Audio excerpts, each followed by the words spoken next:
Good morning, सुप्रभात, केम छो, सलाम। उम्मीद है आप सब लोग बेहतर होंगे, अपना ध्यान रख रहे होंगे। आज थोड़ा सा मैं लेट हो गया हूँ। देर तक सो गया था। थोड़ा सा स्वास्थ्य ठीक नहीं है क्योंकि खांसी है थोड़ी सी मुझे, और 4-5-6 दिन हो गए इस चीज़ को। ड्राई कफ है, मेडिसिन मैं ले रहा हूँ, पर हम काफ़ी लोगों को इस समय जो है वो कफ एंड कोल्ड का प्रॉब्लम हो रहा है। शायद वेदर चेंज है। मुझे तो कई बार लगता है शायद मैं ही जो है वो मौसम बदलने का जो होता है ना, इंडिकेटर होता होगा कि मैं मौसम बदल रहा है, तो मैं स्वयं ही इंडिकेटर बन चुका हूँ कि मौसम बदलता है, पहले असर मेरे को होता है। ठीक है, लेकिन this show must go on. कोशिश पूरी करते हैं कि जो जो जिम्मेदारियां हैं उनको निभाते हुए चलें। कभी कभी बीच में एक आध दिन आराम भी लेना जरूरी होता है। तो कई लोग मुझसे कहते हैं कि सर आप इतने सारे काम करते हैं तो आप कैसे टाइम मैनेज करते हैं। और मेरे भी बैचमेट्स का यही क्वेश्चन रहता है कि आप टाइम मैनेज कैसे करते हो, कैसे कैसे जो है वो तुम समय निकाल पाते हो अलग अलग कामों के लिए, अपनी पेशेंट देखने के लिए, पढ़ाने के लिए, चीज़ों को मैनेज करने के लिए, कि बाकी भी बहुत काम होते हैं।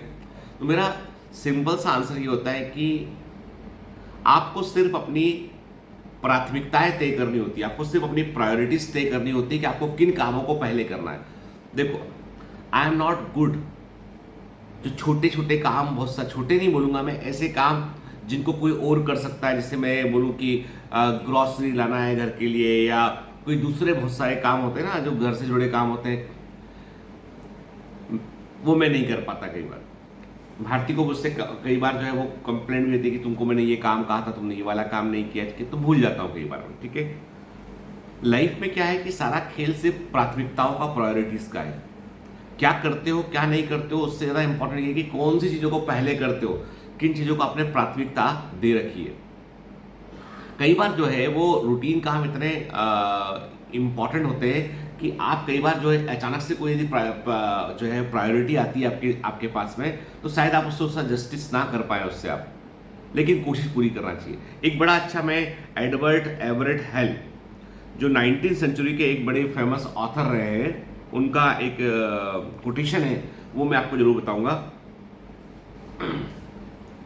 मैं सिर्फ एक हूं, मैं सिर्फ एक हूं लेकिन मैं एक तो हूं, मैं सिर्फ एक हूं लेकिन मैं एक तो हूं।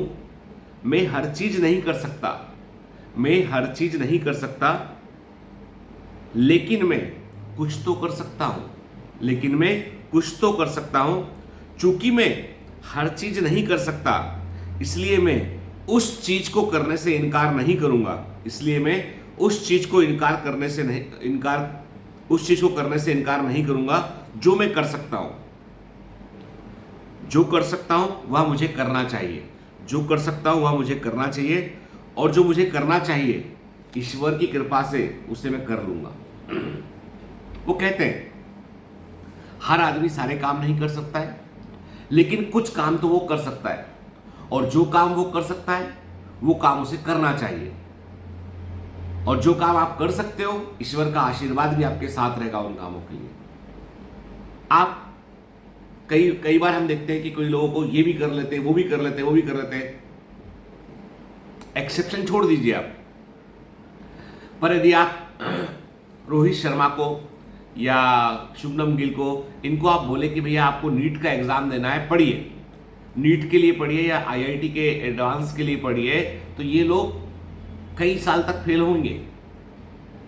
मतलब मुश्किल है इनके लिए फिर, लेकिन इसका मतलब ये नहीं कि उनका इंपॉर्टेंस कम हो जाता है। जो हमारे क्रिकेटर हैं, फुटबॉलर हैं, जो होते हैं, ये लोग अपने खुद के उस फील्ड में पारंगत हो, एक्सलेंट हो। तो मुद्दा यह है कि आप जिस भी तरह दिशा में जा रहे हैं ना, वहां पर आप कितना अच्छा करने की उस काम को कोशिश करते हैं। इसलिए आपको नैरो डाउन करना पड़ेगा। कई बार हमको नैरो डाउन करना पड़ता है, नहीं ये मेरा फील्ड, मैं इसमें अच्छा कर सकता हूं। मुझे भी कई सारे ऑफर मिलते रहते हैं, जैसे कि अभी हाल ही में मेरे को 1-2 कंपनीज ने कहा कि भाई आप इंडिपेंडेंट डायरेक्टर के रूप में अंदर जाओ ना, आपको इतना, वो बड़ी एजुकेशन की बड़ी कंपनीज है, उन्होंने बोला कि सर आप हमारे बोर्ड में शामिल हो जाओ, ऐसा हो जाओ, वैसा हो जाओ। लेकिन मैं देखता हूं कि क्या मैं अपने आप से क्वेश्चन करता हूं, मैं कितना उनको कंट्रीब्यूट कर पाऊंगा, जो वक्त लगाऊंगा उस वक्त का और बेहतर यूज क्या हो सकता है, उस वक्त की अपॉर्चुनिटी कॉस्ट क्या है, क्या ये जो दूसरे काम करने जा रहा हूं ये मेरे सपना जिसको मुझे हासिल करना है उसके पीछे बाधा तो नहीं बनेगा।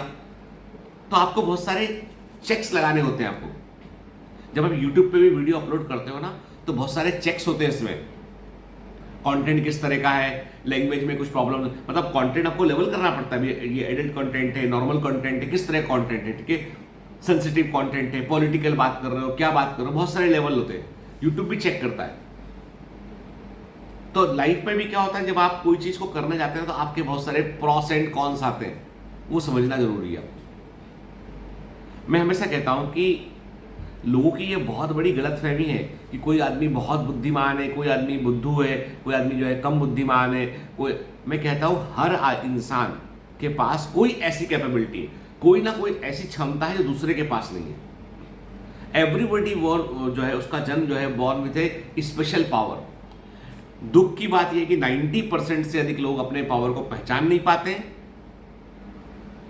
और 85-90% लोग ऐसे होते हैं जो पहचानने के बाद जो है उस पावर का यूज नहीं कर पाते। मैं गौर करता हूं कि मुझे कई लोग कहते हैं कि आप तो एक बेहतर डॉक्टर हो, फिर ये पढ़ाने का काम, मतलब आप इसमें इतने इन्वॉल्व क्यों रहते हो? ये मेरा पैशन है। मुझे क्लास लेने के बाद मुझे जो फीलिंग आता है ना, जो कहते हैं ना कि किसी को झूला झूलने के बाद, किसी को कोई एडवेंचर एक्टिविटी करने के बाद जो एड्रेनलिन रश आता है, जो अच्छा फील गुड फैक्टर महसूस होता है, वो मुझे पढ़ाने के बाद महसूस होता है। इसलिए हर क्लास में आप देखोगे तो मेरा पूरा मेंटल इन्वॉल्वमेंट कैमरे के साथ होता है, मेरा पूरा इन्वॉल्वमेंट बच्चों के साथ कैमरे के साथ होता है। मतलब मैं कभी महसूस ही नहीं करता हूं मैं अकेला हूं वहां पे, मैं डूब जाता हूं उसमें अपने आप को पढ़ाने के लिए। एक पैशन है, नशा है। और मैंने देखा कि जो भी टीचिंग फील्ड में जो भी टीचर है या किसी भी फील्ड में जो लोग हैं ना, जो बहुत अच्छा करते हैं ना, वो नशे में डूब कर करते हैं। मतलब नशा, मतलब बाहर का नशे की बात नहीं कर रहे, उस काम के नशे में, उस पैशन के नशे में। विराट कोहली देखो आउटस्टैंडिंग खेलता है, रोहित शर्मा, हार्दिक पांड्या, तमाम जितने, धोनी जी, आउटस्टैंडिंग, इनको मजा आता है। They enjoy the every ball, every single ball को एंजॉय करते हो। जब आप अपने काम में मजा लेने लगते हैं ना, और वो काम ही आपके लिए एक पैशन बन जाता है, वो काम आपका पैशन होता है, या आपका पैशन ही आपका काम बन जाता है, तो आप लाइफ में बहुत अच्छा करते हो।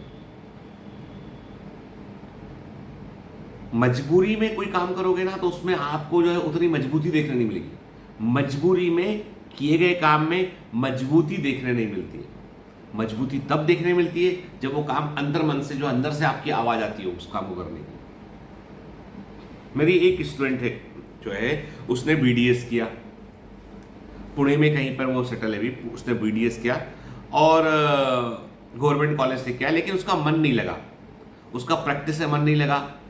एक आध बार उसने कोई कॉम्पिटिटिव एग्जाम दिया, वो भी नहीं निकला। लेकिन उसका पैशन था कुकिंग, कुकिंग उसका पैशन था, खाना पकाना। चाहे जब वो फेसबुक में छोटे छोटे वीडियो बना के डाला करती थी वो, और इसके अलावा जब मुझे ध्यान अच्छे से कि जब भोपाल में मैं पढ़ाया करता था उस समय जो है वो भोपाल की, उस समय वो जो है वो जिससे मेरा बर्थडे था, तो एक बार क्लास थी उस समय, तो वो लौकी का हलवा बढ़िया बना के लेके, एक सर में हलवा बनवा के लाई हूँ, या आपके लिए बना के लाई हूँ मैं, ठीक है। तब उसको मैंने बोला थैंक यू वेरी मच बेटा, है ना। तो मैं समझ नहीं पाया उस समय कि ये इसका पैशन का हिस्सा है। जब भी कोई ऐसा इवेंट हो तो कुछ थोड़ा बहुत खाने का बना के ले आए क्लासेस में।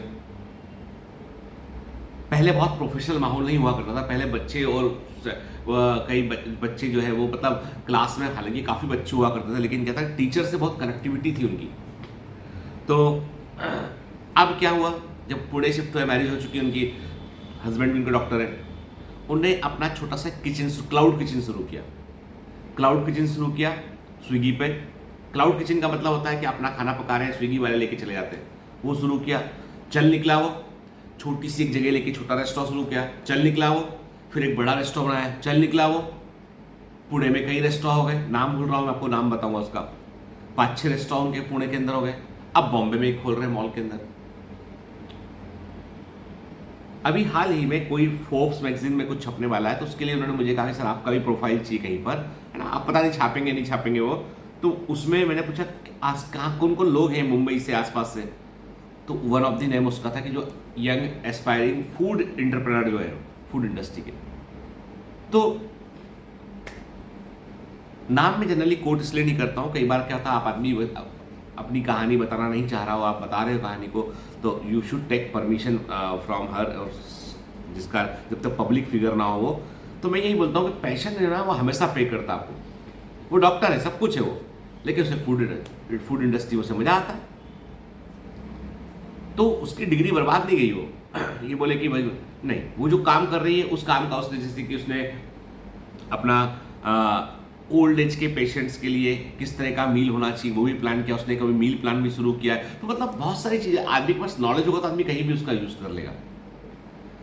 तो मैं वही बोलता हूँ कि यदि आप मेडिकल में जाना चाहते हैं तो आप मजबूरी मत बनाइए कि हमको निकालना ही है, करना ही करूँगा तो क्या होगा, नहीं। अभी एक IAS है, उनका भी मैं इंटरव्यू देख रहा था, तो ऐसे रिकमेंडेशन में आया, हितेश मीना करके नाम है उनका, उन्होंने मुझसे बोला, उस इंटरव्यू में बोला उन्होंने, और उनके बहुत अच्छे मार्क्स थे, बहुत अच्छी रैंक पे थे वो। उन्होंने बोला कि आप मुझे इतना बता दीजिए सर, कौन सा एग्ज़ाम होने वाला है, कौन सी किताबें पढ़नी है, एग्ज़ाम कब होने वाला है, और किस कोने में बैठ के पढ़ लूँ मैं। कोना, किताब, एग्ज़ाम का नाम, एग्ज़ाम की डेट मैं निकाल लूँगा।